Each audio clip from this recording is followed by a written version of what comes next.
प्यारे साथियों नमस्कार। कैसे हैं आप सब लोग? उम्मीद करता हूँ बहुत अच्छे से होंगे।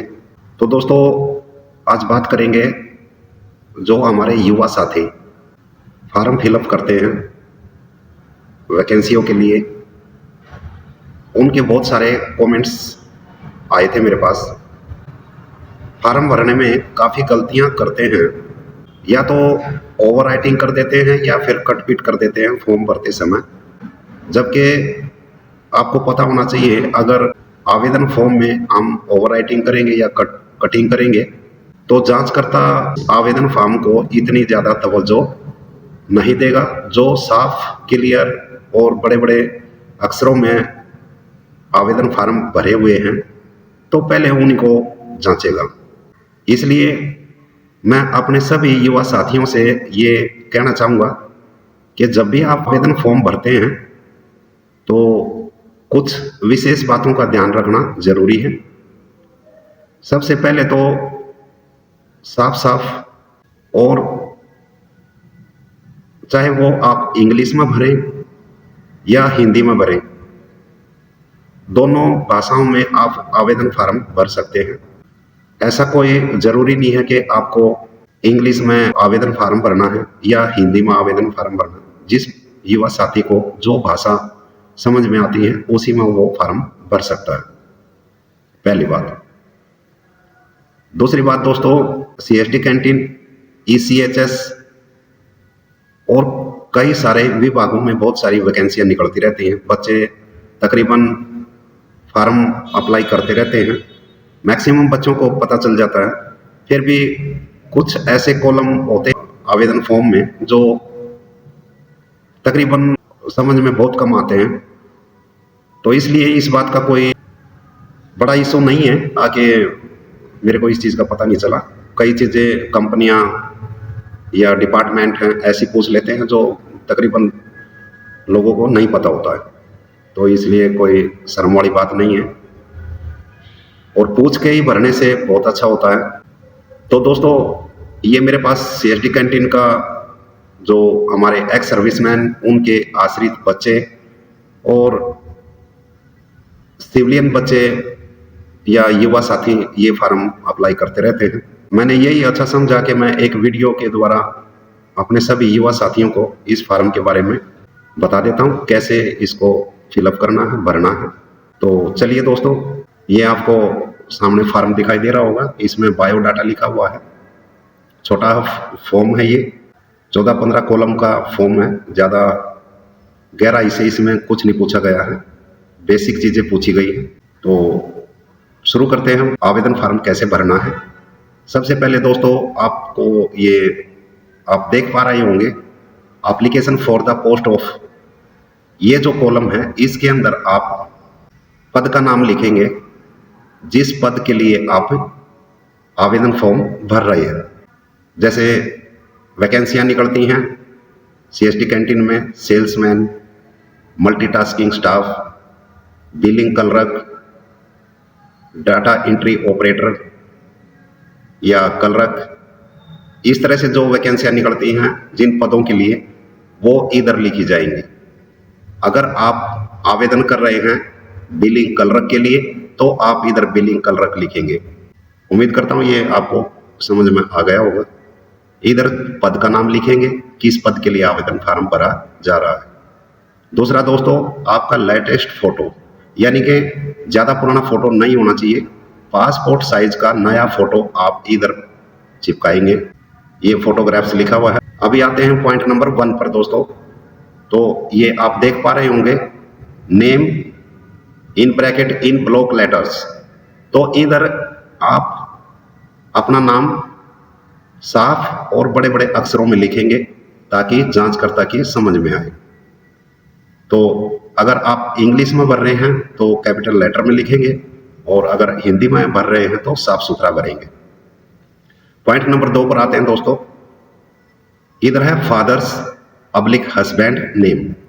अगर आप फौजी फैमिली से हैं और आश्रित हैं तो इधर उदाहरण के तौर पर अगर आपका नाम राकेश है तो राकेश सन ऑफ प्रीतम, अपना नाम फादर का नाम ये लिखेंगे। अगर आप लड़की हैं तो सुनीता डॉटर ऑफ मेर सिंह इस तरह से भरेंगे। और अगर आप किसी की वाइफ हैं, धर्मपत्नी हैं, तो अपना नाम प्लस हस्बैंड का नाम लिखेंगे, अपना नाम फादर का नाम, ये इस दूसरे नंबर पर भरा जाएगा। पॉइंट नंबर 3 पर आते हैं दोस्तों, परमानेंट एड्रेस। तो जैसा कि आप देख पा रहे हैं, इसमें आपके घर का जहां पर आप परमानेंट रहते हैं वो एड्रेस भरना होगा। जैसे कि आपका नाम Rakesh son of Pritam Singh, village गांव, जो भी आपके गांव का नाम है, तहसील जिस तहसील में आप रहते हैं, डिस्ट्रिक्ट जो आपका जिला है, और स्टेट जिस स्टेट से आप अप्लाई कर रहे हैं, और फिर आपका पिन कोड नंबर, ये भरा जाएगा परमानेंट एड्रेस में। चौथे नंबर पर आते हैं दोस्तों, एड्रेस ऑफ कॉरेस्पॉन्डेंस। ये एड्रेस वो एड्रेस है दोस्तों जिसके ऊपर आपसे पत्राचार किया जाएगा। अगर आप कहीं दूसरी जगह रह रहे हैं और उधर चाहते हैं कि मेरे पास इधर कोई मैसेज, कोई लेटर सब इधर आए, तो वो एड्रेस इधर भर सकते हैं। वरना जो एड्रेस इसमें परमानेंट एड्रेस में भरा गया है वही सेम एज अबव कर सकते हैं, वो आपके ऊपर डिपेंड है। परमानेंट एड्रेस लेकिन आपका ठीक ठाक भरा हुआ होना चाहिए। और कॉरेस्पॉन्डेंस एड्रेस में आप जो ऊपर एड्रेस लिखा गया है वो भी लिख सकते हैं। परमानेंट एड्रेस और कॉरेस्पॉन्डेंस एड्रेस दोनों सेम हो सकते हैं, इस चीज का विशेष ध्यान रखना। 5वें नंबर पर दोस्तों आपकी जन्म तिथि के बारे में पूछा गया, डेट ऑफ बर्थ। तो जो भी आपकी डेट ऑफ बर्थ है, जो भी आपकी जन्म तिथि है, इधर भरेंगे नंबर 5 कॉलम में। छठे कॉलम में दोस्तों आपकी क्वालिफिकेशन पूछी गई है, आप 10th पास हैं, 12th पास हैं या ग्रेजुएशन पास हैं, जो भी हैं आप वो इधर क्वालिफिकेशन लिखेंगे। 7वें नंबर पर डिटेल ऑफ डिग्री और डिप्लोमा इन कंप्यूटर। अगर आपने कंप्यूटर में कोई डिग्री या डिप्लोमा किया है तो वो इधर लिखेंगे 7 नंबर पर, इधर भरेंगे। आते हैं दोस्तों 8 नंबर पर, नेशनलिटी। तो नेशनलिटी आपकी इंडियन है, आप भारत के रहने वाले हैं तो इधर इंडियन लिखेंगे। आते हैं पॉइंट नंबर 9 पर, इसमें आपका एक्सपीरियंस है कोई, एक्सपीरियंस इफ एनी। अगर आपके पास कोई एक्सपीरियंस है, कितने साल का है, आपने 2 साल का, 3 साल का या 1 साल का, जो अगर कोई एक्सपीरियंस किया हुआ है, आपके पास अनुभव है, तो वो सर्टिफिकेट इधर भरेंगे, जिस भी चीज में आपको एक्सपीरियंस है। दोस्तों आते हैं 10वें नंबर पर, कैटेगरी। आपकी कैटेगरी क्या, किस कैटेगरी से आते हैं आप, जनरल हैं, ओबीसी हैं, SC ST हैं, तो वो इधर अपनी कैटेगरी शो करेंगे, वो लिखेंगे इधर 10वें नंबर पर। 11वें नंबर पर, लिस्ट ऑफ डॉक्यूमेंट्स अटैच्ड। दोस्तों ये जो आवेदन फॉर्म आप भर रहे हैं, और इस आवेदन फॉर्म के साथ जो भी आपने डॉक्यूमेंट्स लगाया, जैसे आधार कार्ड, पैन कार्ड, जाति प्रमाण पत्र, स्थायी निवास प्रमाण पत्र, मेडिकल सर्टिफिकेट, NCC सर्टिफिकेट, जो भी आपके पास डॉक्यूमेंट्स है और जो भी आप आवेदन फॉर्म के साथ लगा रहे हैं, उनकी एक लिस्ट बना करके इधर लिखी जाएगा। आवेदन फॉर्म प्लस 10th की 10वीं पास की मार्कशीट की फोटोकॉपी, आधार कार्ड, पैन कार्ड, टोटल मिला के 5 document, list of document attached, उनके नाम और टोटल इतने डॉक्यूमेंट्स। आते हैं 12वें नंबर पर, स्पेशल एप्टीट्यूड इफ एनी। अगर आपके पास शिक्षा के अलावा और कोई कौशल है, कोई काम जानते हैं, कोई कौशल है आपके पास, और अन्य पढ़ाई के बारे में आपने पढ़ रखा है, तो उसका लेकिन सर्टिफिकेट होना चाहिए, वो इधर आप लिख सकते हैं। 13वें नंबर पर दोस्तों, ईमेल एड्रेस। आपने जो भी अपना ईमेल एड्रेस पढ़ा रखा है वो इधर लिखेंगे। 13 नंबर कॉलम पर आप अपना ईमेल एड्रेस लिखेंगे। आते हैं 14वें नंबर पर, टेलीफोन नंबर।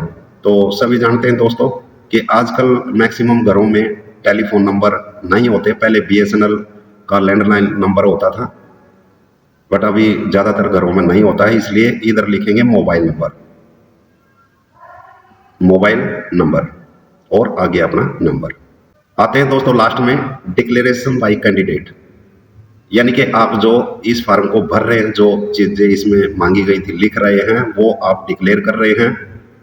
और डिक्लेयर में क्या आप बता रहे हैं, I hereby declare that the information, जो आपने इस आवेदन फॉर्म में इंफॉर्मेशन भरी है, has been filled by me and is correct to the best of my knowledge, मेरी जानकारी के अनुसार मैंने जो इंफॉर्मेशन फॉर्म में भरा है वो सही है और सत्य है। और लास्ट में दोस्त अपने सिग्नेचर करने होंगे आपको, इधर अपने सिग्नेचर कर देना। तो दोस्तों ये था फॉर्म भरने का प्रोसीजर। उम्मीद करता हूं कि सभी युवा साथियों की समझ में आ गया होगा। अगर फिर भी किसी हमारे युवा साथी को नहीं समझ में आया है तो वो कमेंट्स करके पूछ सकता है। जितनी बार भी पूछेंगे मैं उतनी ही बार बताऊंगा। और अगर कोई साथी वीडियो नहीं देख पाता है और नहीं पता चल पाता है तो वो कमेंट्स करके पूछ लेना, मैं टाइम निकाल करके ज़रूर बताऊंगा। बाकी जब ये आपका आवेदन फार्म भर जाता है, डॉक्यूमेंट आप जो मांगे गए वो लगा देते हैं, उसके बाद आप पोस्ट ऑफिस में जा करके पोस्ट ऑफिस पीला लिफाफा ले करके उसके ऊपर जो ये आपने फार्म भरा है इसका नोटिफिकेशन पड़ा होगा, उसके अंदर एड्रेस होगा। पीले लिफाफे पर टू द एड्रेस लिखना है जहां पर आप आवेदन फार्म भेज रहे हैं, और फॉर्म में अपना एड्रेस लिखना है। और सारे डॉक्यूमेंट्स नथी करके इस आवेदन फॉर्म के साथ आपने दिए हुए एड्रेस पर भेज देना होगा। उधर जाने के बाद आपका डॉक्यूमेंट चेक हो जाएगा और आपके पास कॉल लेटर आ जाएगा। तो दोस्तों ये था पूरा फॉर्म अप्लाई करने का प्रोसीजर। उम्मीद करता हूँ आपको पसंद आया होगा। कमेंट्स करके ज़रूर बताइएगा और वीडियो को ज़्यादा से ज़्यादा शेयर करना दोस्तों, ताकि दूसरे हमारे युवा साथियों को पता चले और वो भी इस तरह की छोटी मोटी गलती ना करें, जैसे ओवर राइटिंग या कटिंग ना करें। जय हिंद।